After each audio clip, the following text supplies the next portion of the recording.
Okay, we're in the next part now, and I was speaking about the satanic human sacrifice rituals of this cousin of mine. Labantu, they're trying to call me crazy, and then now I'm rational. I'm so bantu. They might be taboo. Mara Bophelo ba ka speaks volumes as to the involvement of darkness around it. And secondly, I am coherent, comprehensive, and I'm a Christian. I'm speaking spiritual matters. They can try as hard as they want to make me seem like some crazy loco person, but this is what my cousin did, and the ramifications of it are in waking life. Her husband can confirm this, and so too can she also confirm it. Hona le di outworkings of these rituals that she has done that has affected her physical life. And so because of what's going on in the physical life, even her husband would be able to put two and two together upon listening to me speak as to how in the world certain things came into his household. So akakwazi ukudinaya. Anyway, like I spoke, she had to do some kind of a sex ritual with a dude that she met in some occult meeting of dark people, had to raise a whole bunch of money to get into this like inner circle, and she met a whole bunch of people abatwele, and one of the men abatwele, she had to have some sexual ritual with him in order to seal this particular deal. And this sexual ritual had to be flesh on flesh, no condoms, nothing. And as a result of that ritual, she contracted a disease.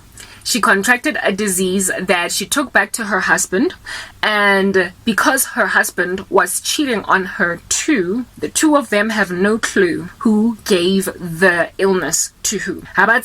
Because bali busy. So upon both of them finding out about this disease, they just let it be bygones. Let bygones be bygones, because they were both cheating in the marriage. But now the husband can validate that Grandshap, he's got this particular illness because of her. It was her. It was not his mistress. It was her lover. Her, what would be, new boss.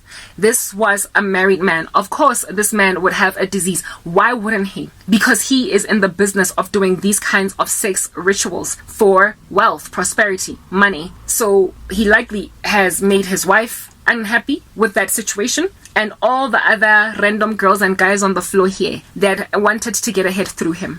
So as a result of that encounter, there wasn't another child that came into that marriage.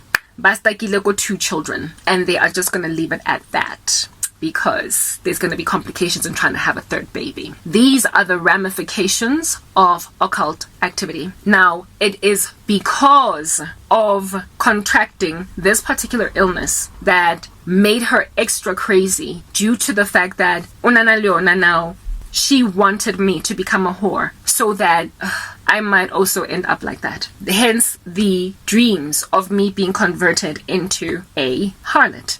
Me sleeping with men in public and having my boyfriend's friends call me a harlot because I'm sleeping with my boyfriend in front of them. I'm gotta get a porn set. These things happened as a consequence of previous activity. Ramifications upon ramifications. I don't know why she did not think that because this is a spiritual ritual, I don't know, she likely probably imagined that because it is a spiritual ritual, it is not going to come with consequences of physical sex. Like, you think that because you're having spiritual sex that you're not gonna get gonorrhea for real? Like, it's still, even though it's in the middle of a ritual, a human being with a human being exchanging bodily fluids, whatever could come from that will come, whether you're doing a ritual or whether you are just, having sex for the sake of fun or whatever. That is unprotected. There are consequences to occult activity. The devil uyamosha, he kills and he steals and he destroys. However, after going on right ahead to get herself a brand spanking new disease, she got what she wanted. She suddenly got a job. I don't know how she explained it to her husband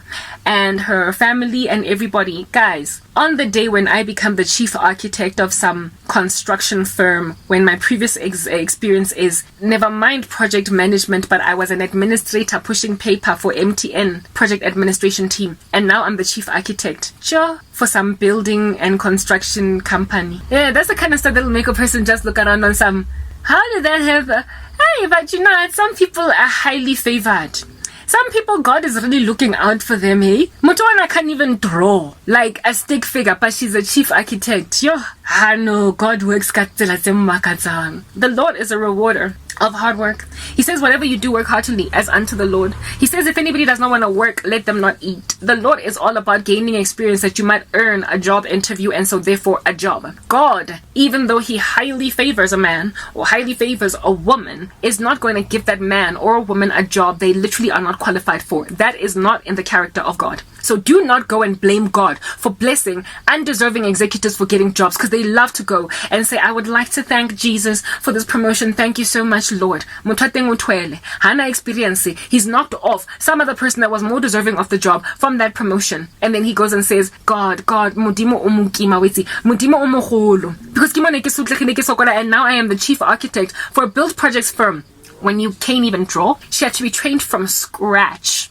The Lord showed me that as soon as she started working in that job, God compared her to this one Indian girl that started working in our organization called MTN.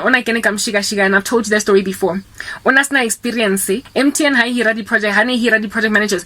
They needed somebody with lots and lots of experience and also qualification within either electrical or either electrical engineering or industrial engineering or IT. Or some BCom, right? And letting graduate level. To so much as get an interview looked at, you needed to have many, many years of experience as well within that field, because they wanted really top-notch PMs. And this chick rocked up with a fly-by-night certificate from some strange college that nobody knows, and no work experience for the past 2 years because she was on sabbatical for 2 years. And prior to that, she was an administrator for a project team, and she quit that job because she was sick and tired of her job. And then she just landed in this job, just, plonk. She annoyed so many people. And she had to be trained from scratch how to be a PM. She had to be taught ones and twos. She had to be put through the SDLC life cycle. She had to be taught the 9 knowledge areas of project management, what they are. She guys, he has training from scratch. ABCs of project management. She had to be taught how to even spell project management. And yes, she got a nice little juicy, well-paying project management job with little to no experience. And even her prior experience was not a lot of it.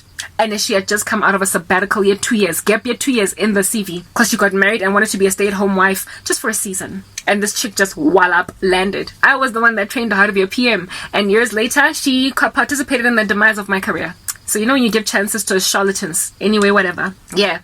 The Lord, upon showing me this cousin and how it is that her entry into this job was, she was received similarly to this Indian chick, or that I gave a shot to, and I had to train her from scratch to work a job that very senior PMs were coveting to interview for.